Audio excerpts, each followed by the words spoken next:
Alright, hey guys, it's Mike, or it's Ike and Ellie, but my real name's Keenan Bliss. But whatever. Anyway, today I'm here to be talking about jigs. I mean, I don't have many right now because I lost a bunch last season. I haven't really gone shopping. But I do have enough to show you, just give you some useful tips before the season starts. Especially in like a month and a half. This is really what's going to be hot. So you want to use a jig. Alright, jigs resembling crawfish. Now crawfish will be the main forage, well not really forage, during the pre-spawn and spawn. They will be everywhere because they just came out of hibernation. They're not going to be hiding anywhere. They're going to be looking for food and they're going to be pissing the bass off. That's really what they're going to be doing, like honestly. So what you want to do is you want to rig a crawfish trailer on one of these on a jig.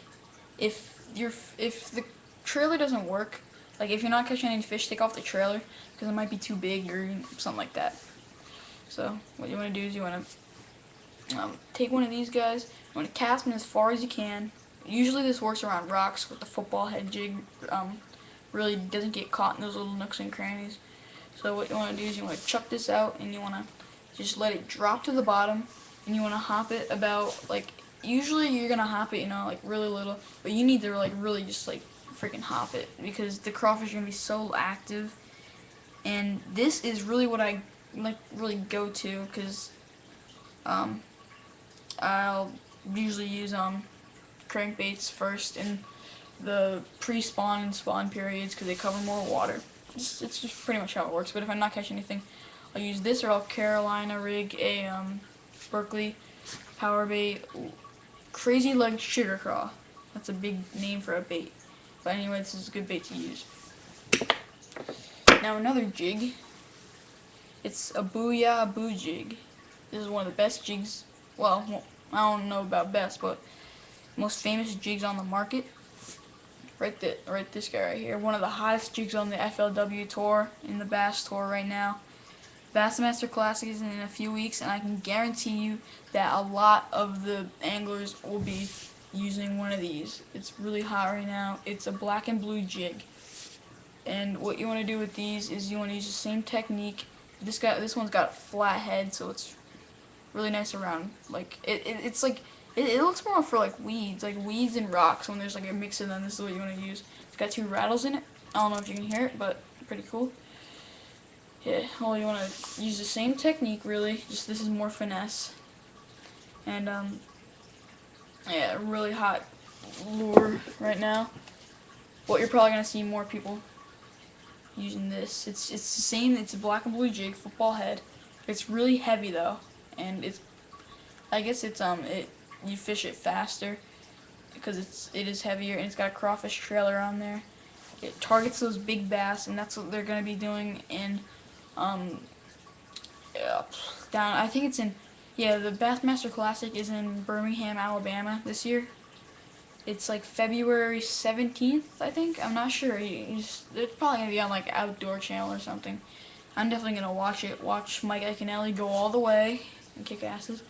But anyway, this is a great bait to use. Post-spawn. Post-spawn is really, it's kind of a tougher time. It's not impossible to catch bass, is what most anglers think. It's just it's impossible. But it's definitely not, because I catch fish in post-spawn all the time on these jigs. Okay, they're really nice. They're Booyah swim jigs. You want to cast these along docks for the suspended bass, and you want to fish in about high mid water, I guess. You just want to swim it, and then every once in a while you want to drop it for a sec and twitch it and keep retrieving. It's like a jerk bait jig, but I like jigs because they're more freestyle. You can really fish them whatever way you want, which is really cool. It does have a rattle in there. And that's what's the cool thing about swim jigs. And another thing, anyway, another jig, more down south, I guess. It's like a different color. I don't really use it that much. And a bitsy bug. This is really good. Like, a lot of people don't use these because it's too small, but I don't know what you're talking about. It's a really good skirt on this. I think it's like old fashioned, like it's like an old skirt. This is an older jig, like an older style. But this is a really good jig. I love these things for they're small and they imitate crawfish really well, like winter crawfish. You're probably gonna see a lot of blacks down in Birmingham for the Bassmaster Classic. But another thing, I mean, if you make videos on this kind of stuff, I want to ask you if you have a good video or good tips for spinnerbaits, because I mean, I have no idea how to use spinnerbaits. I'm terrible at them. I have like a couple smaller spinnerbaits. You know, I have that small one and then the other small one that I just showed you. And then I have a couple more spinnerbaits. You know, all booyah. I'm meaning to try them out now. I've been doing a lot of research on them, how to use them. You know, there's been a lot of videos that Kevin Van Dam has shown. I mean, he says use smaller blades and stuff, but if you got any tips, you know, at least like comment or tell me to watch your video or something. I'm clueless on spinnerbaits. This is like my weakness of a bait.